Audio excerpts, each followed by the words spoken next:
नमस्कार दोस्तों, exam sir 5 channel में आपका स्वागत है। दोस्तों, चैनल पर नए हो तो चैनल को आप सब्सक्राइब जरूर कर लीजिएगा, क्योंकि मैंने आपसे कहा था कि मैं एक वीडियो ज़रूर लाऊंगा बीपीएससी हेड मास्टर और हेड टीचर का जो काउंसलिंग की जो प्रक्रिया है उसके बारे में आपको बताने वाला हूं, और अनुभव प्रमाण पत्र से संबंधित आपको मैं जानकारी देने वाला हूँ। उसके बाद हम आपको वेतन से संबंधित जानकारी भी देंगे। उसके बाद हम आपको प्रमाण पत्रों की जाँच से संबंधित भी आपको जानकारी देने वाली है। तो मैं इतने सवालों का आंसर आपको देने वाला हूं, तो वीडियो को लाइक जरूर करना है, शेयर करना है। चैनल पर नए हो तो चैनल को आप सब्सक्राइब जरूर कर लीजिएगा।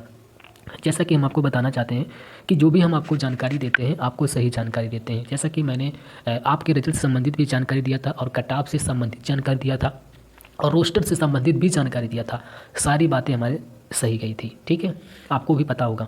जैसे कि मैं आपको बताना चाहता हूँ कि जो अनुभव प्रमाण पत्र है, ठीक है, बहुत से लोग ऐसे हैं जो कि कन्फ्यूज हैं अनुभव प्रमाण पत्र को लेकर, ठीक है। तो मैं आपको बताना चाहता हूँ कि राज्य सरकार के विद्यालय, ठीक है, जो भी स्टेट गवर्नमेंट के जो विद्यालय हैं, ठीक है, में पंचायती राज्य संस्था एवं नगर निकाय संस्था के अंतर्गत माध्यमिक शिक्षक के पद पर न्यूनतम 8 वर्ष की लगातार सेवा होनी चाहिए। जैसा कि आपका जो सेवा होनी चाहिए, ठीक है, कम से कम 8 वर्ष की लगातार उसमें आपकी सेवा होनी चाहिए, और आपके पास प्रमाण पत्र भी होना चाहिए। अगर आपके पास प्रमाण पत्र नहीं है और आपने वहाँ पर जाकर सेवा दी है तो आपका प्रमाण पत्र जो आप बनवा सकते हैं, ठीक है, वहाँ पर जाकर आपका बन जाएगा। ऐसा नहीं कि आपका अनुभव प्रमाण पत्र नहीं बनेगा। और मैं आपको बताना चाहता हूँ कि सीबीएसई या आपका आईसीएसई या बीएसईबी, ठीक है, से अस्थायी संबद्धता प्राप्त विद्यालयों में माध्यमिक शिक्षक के पद पर न्यूनतम 12 वर्ष की लगातार सेवा होनी चाहिए, ठीक है। ये दूसरा इसमें नियम बताया गया है, ठीक है। मैंने पहले आपको बताया 8 वर्ष वाला, उसके बाद मैंने आपको बताया जो 12 वर्ष की लगातार सेवा होनी चाहिए उसके बारे में मैंने आपको जानकारी दी। तीसरा क्या है? तीसरा है कि राज्य सरकार के विद्यालयों में पंचायती राज संस्था एवं नगर निकाय संस्था के अंतर्गत उच्च माध्यमिक शिक्षक के पद पर न्यूनतम 4 वर्ष की लगातार सेवा होनी चाहिए, ठीक है। उसके बाद सीबीएसई या आईसीएसई या बीएसईबी से अस्थायी संबद्धता प्राप्त विद्यालयों में उच्च माध्यमिक शिक्षक के पद पर न्यूनतम 10 वर्ष की लगातार सेवा होनी चाहिए। तो मैंने आपको जो जानकारी यहाँ पर दी है नोटिफिकेशन में वहाँ पर मेंशन किया गया है, और नोटिफिकेशन के अनुसार मैं आपको जानकारी दे रहा हूँ। जैसा कि मैं आपको बताना चाहता हूँ कि यहाँ पर मैं आपको बताना चाहता हूँ कि उक्त अवधि की गणना योगदान की तिथि अथवा प्रशिक्षक अर्हता प्राप्त करने की तिथि जो बात की तिथि हो के आधार पर की जाएगी, ठीक है। नोट में आपको बताना चाहता हूँ कि पंचायती राज संस्थान या नगर निकाय संस्थान के शिक्षकों द्वारा अपने संबंधित विद्यालय की प्रधानाध्यापक प्रभारी सहित द्वारा निगत अनुभव प्रमाण पत्र मान्य होंगे, किंतु चयन के उपरांत नियुक्ति के समय जिला कार्यक्रम पदाधिकारी द्वारा प्रति हस्तांतरित अनुभव प्रमाण पत्र मान्य किया जाएगा।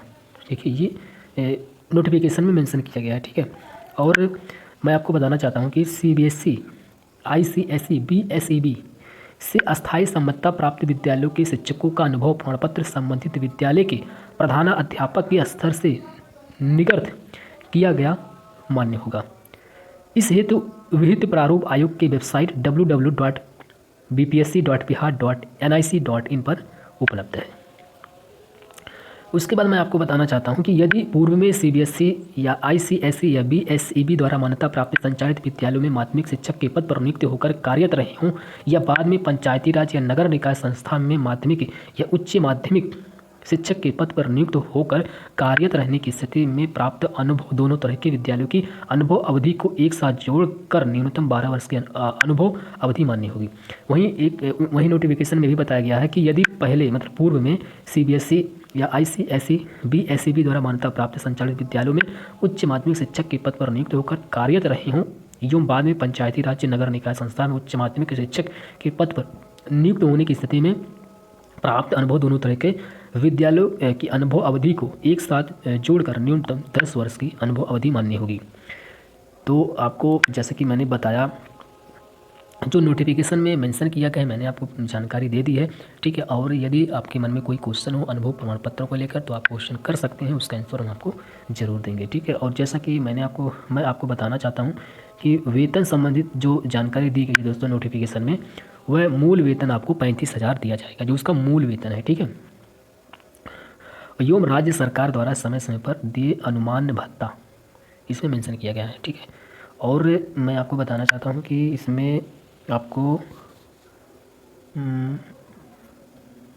प्रमाण पत्रों की जांच से संबंधित आपको हम जानकारी देना चाहते हैं कि जो इसमें पहला मेंशन किया गया है, नियुक्ति पदाधिकार का यह दायित्व होगा कि नियुक्ति पत्र निर्गत करने की पूर्व शैक्षिक या प्रशैक्षणिक योग्यता एवं अनुभव प्रमाण पत्र, शिक्षक पात्रता या दक्षता परीक्षा उत्तीर्ण होने संबंधी प्रमाण पत्र सहित अन्य प्रमाण पत्रों की यथा आवश्यक जाँच करा लेंगे। इस नोटिफिकेशन में प्रमाण पत्रों की जांच से संबंधित पहली जानकारी दी गई। वहीं दूसरी जानकारी दिया गया है कि सीबीएसई या आईसीएसई या बीएसईबी से संबंधित प्राप्त विद्यालयों में कार्यरत शिक्षकों के अनुभव प्रमाण पत्रों की जांच से संबंधित विद्यालयों द्वारा उनकी बैंक खाते के माध्यम से दिए गए वेतन एवं संबंधित विद्यालय द्वारा सत्यापित वेतन विवरणी के आधार पर करने के उपरांत ही नियुक्ति पत्र निर्गत किया जाएगा। वहीं तीसरे नंबर पर मेंशन किया गया कि प्रमाण पत्र जाली या गलत पाए जाने की स्थिति में, ध्यान से मेरी बातों को आप सुनिएगा, प्रमाण पत्र जाली या गलत पाए जाने की स्थिति में नियुक्ति रद्द करते हुए, ठीक है, आपकी जो नियुक्ति है वो पूरी तरह से रद्द कर दिया जाएगा अगर आपका प्रमाण पत्र फर्जी पाया गया तो। उसके बाद यहाँ पर दिया गया है कि आपसे वेतन वसूल करेगी Bihar and Orissa public demand recovery act 1914 के प्रावधानों के तहत करते हुए अन्य कानूनी कार्रवाई की जाएगी। ये प्रमाण पत्र से संबंधित एक जानकारी है यदि आप फर्जी प्रमाण पत्र लगाते हैं तो।